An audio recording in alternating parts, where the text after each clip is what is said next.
So, hi again to everybody out there from winterly Vienna. My name is Stefan Komornyik and I'm managing partner at HAKOM Time Series, and I'm here together with our experts, Ricardo Wickert and Antony Zegers. Hi. Hello, everybody. Hi, both of you. Hello. Hi. We want to warmly welcome you to our second webinar in our series called Life is a Time Series. In this series, we deal with hot topics that have a lot to do with time series, surprisingly.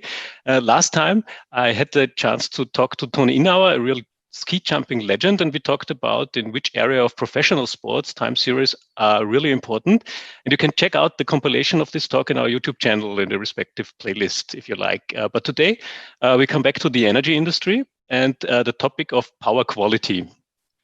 Since 30 years, we at HAKOM work for the energy market, and our focus has always been on time series, as we regard them as the elementary particles of the industry. And with more than 100 companies in over 15 countries already using our technology, it is our mission to make energy data valuable.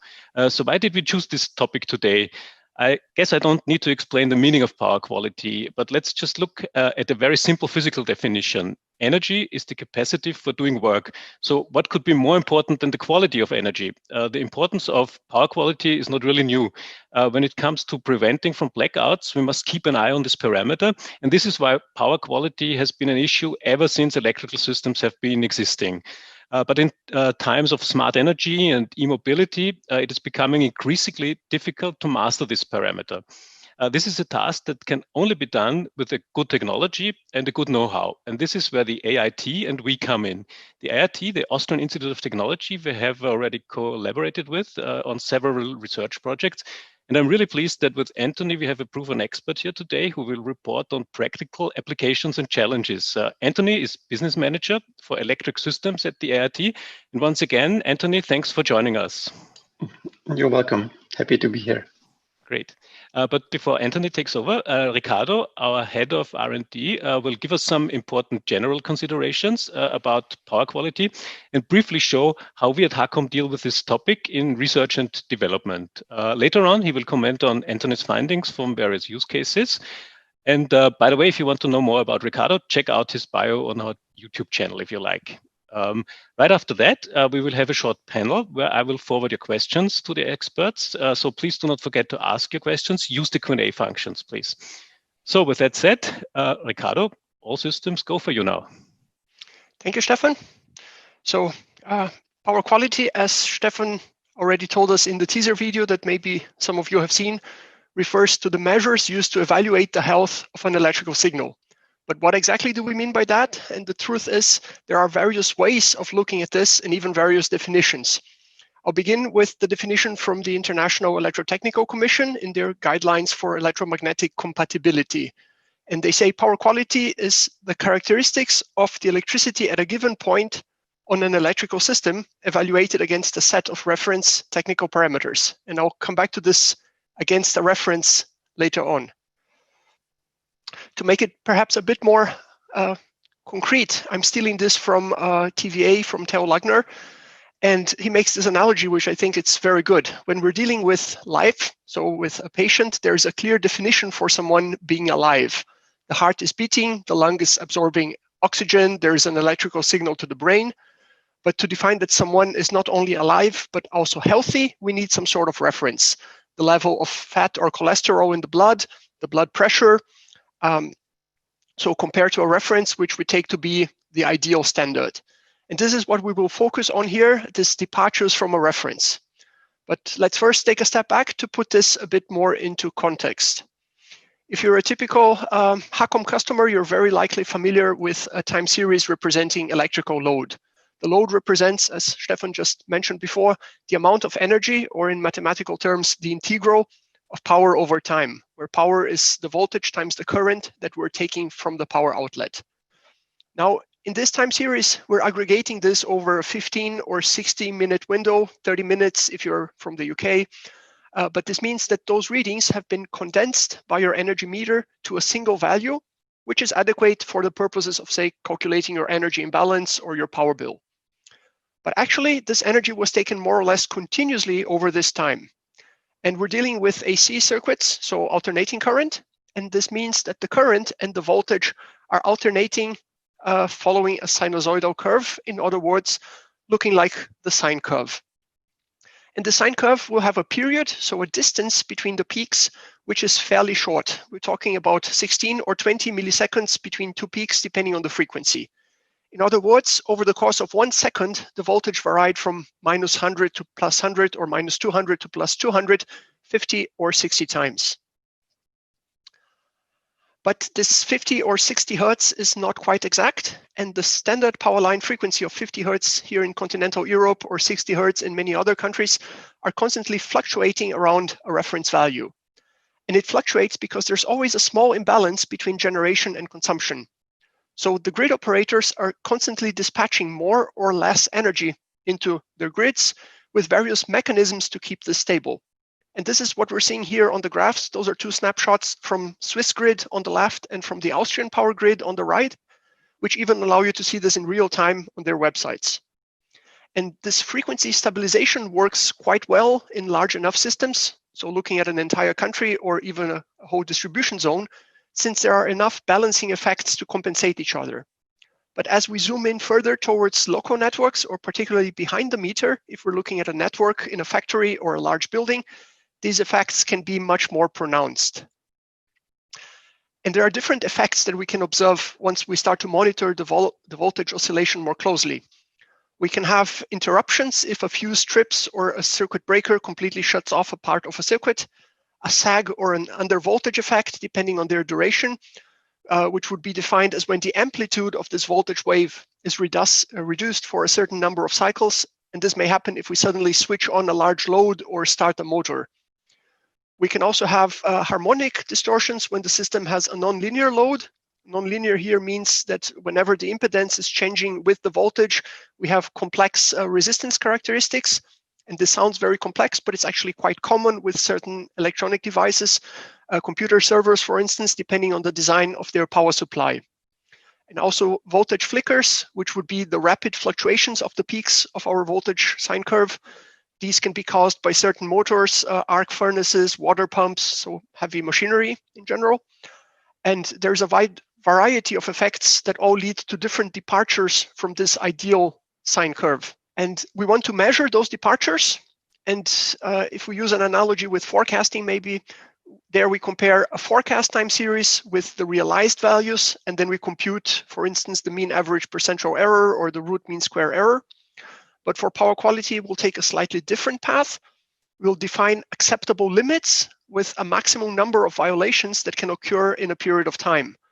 One such set of limits is given by the European norm 50/160, which we're seeing here in the screen, which lists for various parameters how much the frequency can vary in different ranges, how much the voltage can drop, etc. So equivalently, we can also put all those criteria in the form of a corridor. And here I'm taking the envelope that is defined by the Information Technology Industry Council, and they define an envelope of conditions which are supposed to be acceptable by power devices connected to that network. So it's more or less of a pass or fail instead of a numeric grade. And in this envelope, you'll see that it has a logarithmic timescale here at the horizontal axis and a percentage deviation from nominal value on the vertical axis. And what this means is that we tolerate more deviation if this departure only takes a shorter time, and we allow less deviations from the 100% reference value if those are longer time events. And as events happen, we can keep track of the signal and record them as they happen. Since if we go back to that norm, we must keep track of how many times those departures, those violations happened within a certain time frame of maybe a week or maybe a year. And for each of those corridors, we have different requirements as to how to monitor those and establish whether the violation has taken place. I won't go through all of them here, but I find it very interesting to note that particularly for high frequency effects, such as for instance here, the transients that we see, we need a minimum number of points of samples per cycle so that we can reconstruct this curve and accurately pinpoint what has taken place. And we can go into a bit more detail on this later, but for now, let's take a look at some actual use cases. So with this, back to you, Stefan. Thanks, Ricardo. Can you hear me okay? Yes. Great. Thanks once more for those interesting insights and your general considerations, also from our perspective as a technology provider. But let's now directly go to Antony and listen to his talks about his experiences. Antony, I'm excited to learn about the selected use cases you have prepared for us. Yeah, thank you for the introduction, Stefan. And I'm happy to present a few real-life examples of power quality challenges as we have seen them over the past years. The first example is one on voltage variations from intermittent generation. As you maybe know, if we connect a PV power plant or a wind generation plant to the grid, the injected power is not the same at each point in time. So there are points in time where the injected power is or generated power is low, and points in time where the generated power is high.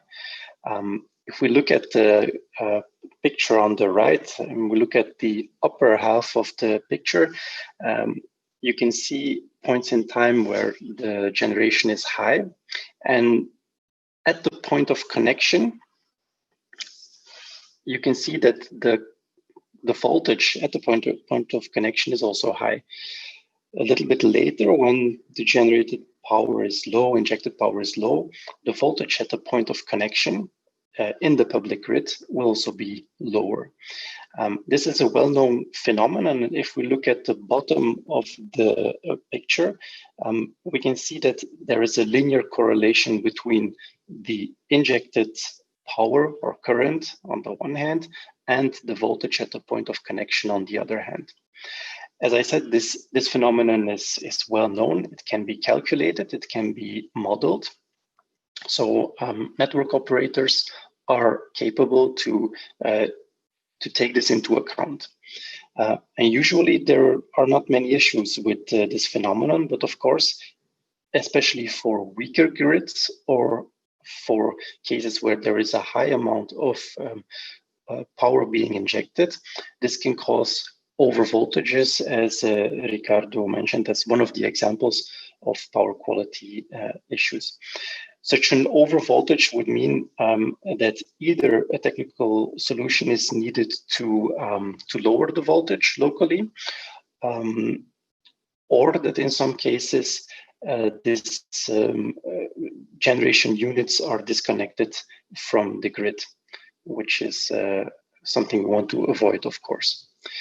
In terms of the requirements, this phenomenon poses on measurement data and data processing. We should point out that the requirements are not very stringent because these voltage variations due to intermittent generation are rather slow, so in the order of magnitude of seconds, which is not very high in requirements for measurement data processing, I would say. If you go to the next example, this is one on higher dynamics and is an example on voltage dips. Voltage dips are rather short but severe decreases in the voltage. If you look at the picture on the right, this is one example from an industrial customer being connected to the 10 kV grid and who has experienced this voltage dip of around 30% of the voltage, so which left only 70% of the nominal voltage, and it took around 250 milliseconds for the voltage to ramp up again and be at nominal voltage. Now, this might not seem very impressive. It's only a 30% dip, so 70% is still left, and it was already back after 250 milliseconds. However, this customer is running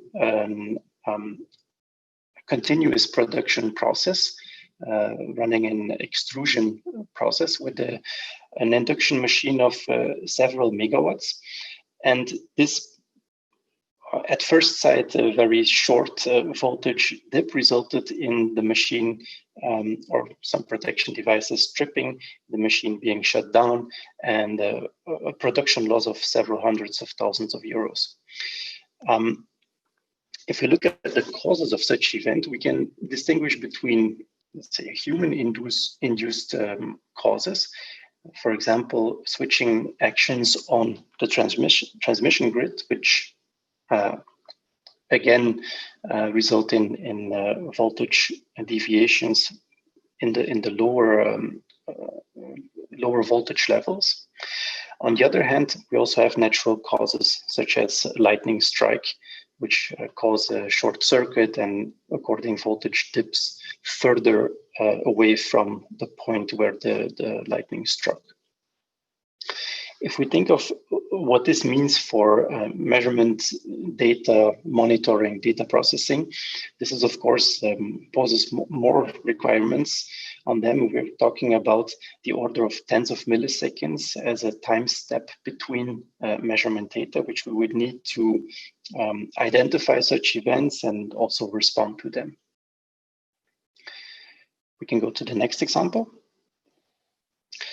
The next example is one on harmonics in railway power systems.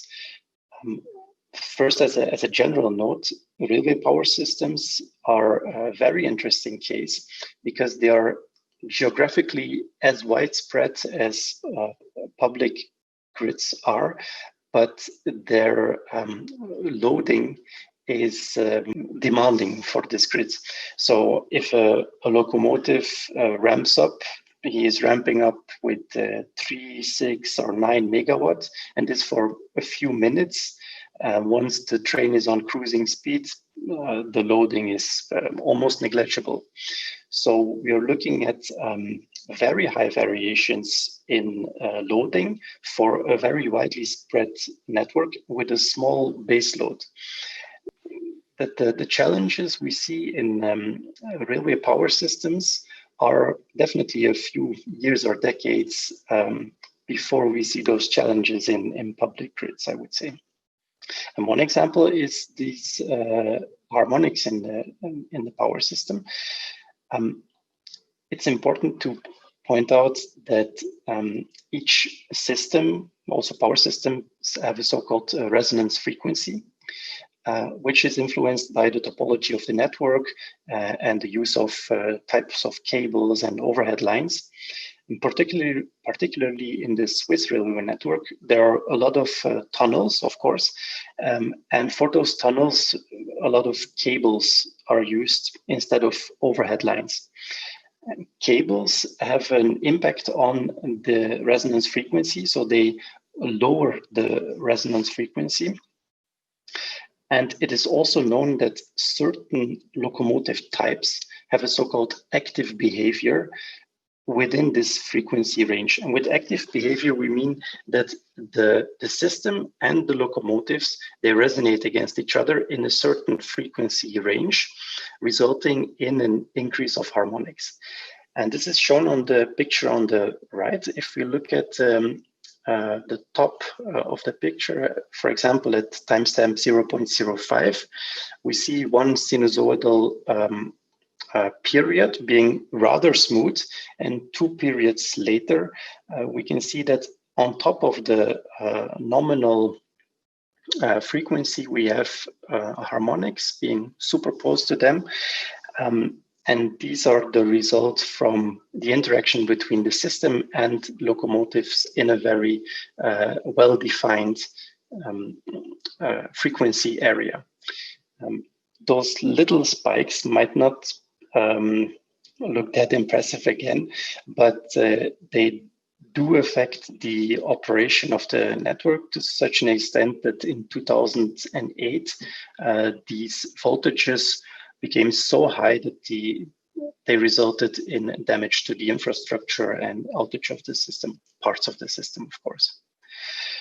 If we think of what does this mean for monitoring of the data, processing data, and maybe also responding to certain events, this is, I would say, the most demanding case. We look at few milliseconds of time step between measurements points for a 16.7 hertz system, as is the Swiss and Austrian railway power system. If we transfer this to a 50 hertz system, of course, we need to take a factor 3 into account, and we look at order of magnitude of milliseconds between each measurement point. That's it for now. I'm happy to take some questions afterwards, and I hand over back to you, Stefan. Thanks, Antony. Really interesting use cases from generation over industrial applications and then public transport. And we see that in terms of storage space, performance or speed and functional requirements, those should be the main challenges. Ricardo, could you comment on this? Maybe a bit more on how we in R&D deal with these aspects before we start with the Q&A session? Absolutely. As Antony mentioned, as the dynamics get higher and higher, so shorter term events, we are faced with some very serious challenges. And I think this relates directly to the need to measure a high number of parameters. And we can have different phases of the voltage to monitor. And also we will be likely taking these measurements at several different points. And in order to properly detect issues, particularly at this very critical short time windows, we need a very high sampling rate. That means that during one cycle of the sine curve, we must take several measurements. And as Antony just mentioned, those cycles are already very short. And typically we're talking about 32, 64. In one of the references we've shown before, they recommended 128 data points at least, so as to be able to reconstruct those higher harmonics. And a setting of 128 samples per cycle translates in a 50 Hertz grid into 6,400 samples per second for each parameter that we'll be sampling at this resolution. And if we're monitoring a dozen of devices with several parameters each, then we can quickly see this generating a huge amount of data in a very short time. And this would amount, using the already very efficient compression that we have in TSM, for instance, about a megabyte of data per second, or 3.6 gigabytes per hour. And now let's assume we want to keep track of this over the course of a year to do some analytics to track violations of the stability of the grid. That translates into 940 terabytes, or so almost a petabyte. And that's a one with 15 zeros, if I recall correctly. So think about that. It's pretty large. So it's clear that we need technology to ingest, store, and process all this data. And this is precisely where we come in with the TSM Power Quality Lab. This is a research project that is being financed by the Vienna Business Agency to develop an environment within TSM with the capabilities to ingest the data at the extremely high rates that are required, while offering the possibility to harmonize the data, monitor all those different relevant aspects, create formulas, and combine the different parameters into the relevant health metrics. And with this project, we're also investing a lot in more advanced analytics to cover the different types of time frequency domain conversions, and also the integration with more advanced machine learning libraries to enable applications such as pattern recognition and early detection of such effects. So effectively, we would be using AI techniques to identify when the parameters are in a range that will provide an indication that maybe a few cycles later, a violation will occur. And that's something that maybe Antony can comment on later, the necessary advance notice that is required for this to be useful. But first, we can reach some conclusions. I think first and foremost, power quality is of fundamental importance for all users of a power network. And maybe most of us here don't really pay that much attention to the subject, as we tend to have a very good condition on our networks most of the time. But those that do have those issues, as Antony mentioned in one of the use cases, this can have a very high financial impact. You will know that this is a very important element. In fact, there was a study from, I think, Schneider Electric that put the total cost of power quality issues per year at about 12 billion euro. So with loss of production, loss of machinery, so it's not something that we can neglect by any means. And we see that monitoring shorter time frames requires the capability to ingest a very large amount of data. And if we want to react against these effects, we need not only to ingest all of this, but also have the processing capabilities to process all this data in very short time. So this data processing capability and scalability is also of fundamental importance. And I think this summarizes it quite well. And with this, I give back to you, Stefan. Thanks, Ricardo. Thanks. I already see some questions coming in. Great. We'll continue asking. We'll soon start with the Q&A session. But before this, as always, there's our call to action. We would like you to join us for a half day in our Power Quality Lab. Share with us your challenging use cases in terms of storage space, ingestion, or functional requirements for time series. And we will provide a hosted lab for free with all the wonderful features of our time series technology. And if the use case is especially challenging, we will also include it probably in our roadmap to the Power Quality Lab. So if you're interested, please send a short message to sales@hakom.at or use the chat function, and we'll contact you later on for some details. So now for our Q&A session, I think yes, I think that one might be first to Antony. What would happen in terms with respect to this railway use case? What could happen in worst case in such an event? I think is the question. Yeah. So so the worst case is that a portion of the grid is under an outage. So there will be some, in this 2008 case, if I remember correctly, it was there was an damage to a part of the infrastructure, causing certain lines to be shut down for maintenance. So yeah, it means delays of trains, of course, cost for the repairs, and let's say. Could the driver interfere somehow? I mean, is there some time to prevent from that? Mm-hmm. As you can see from the picture, this event happens within a few periods, and even if we say it's hundreds of periods, the time it would need to identify the event, notify train driver, and the time for him to react on this, it's simply happening too quickly. So that's not an option. So it could only be done automatically, if any. Yes. Mm-hmm. Okay. Another one goes into a similar direction. Maybe to both of you, what happens exactly if someone charges an EV at the supercharger? How would that look like? I think that might refer to Ricardo's slides on several types of effects. Effectively, we would be looking at, well, a sag is usually the shorter duration, and under voltage would be defined as when it's slightly longer. And if we have a lot of electrical chargers for high capacity batteries in electric vehicles, imagining everyone arriving at the garage in their office once we're going back to the offices, and starting charging more or less at the same time, then we would expect suddenly there's a very high load in the system. And if I recall correctly, most of the electrical vehicles charge with a DC current, so direct current. So there's a converter, and this could lead to some nonlinear effects as well, depending on the intensity and the type of conversion that they're used. Antony can correct me if I'm wrong in this assumption. Yeah, maybe I can comment on this. So it has been, say, a topic for almost a decade or longer now. The idea that power electronics would make the power quality in terms of harmonic content a lot worse, and that this would cause a lot of difficulties in the network.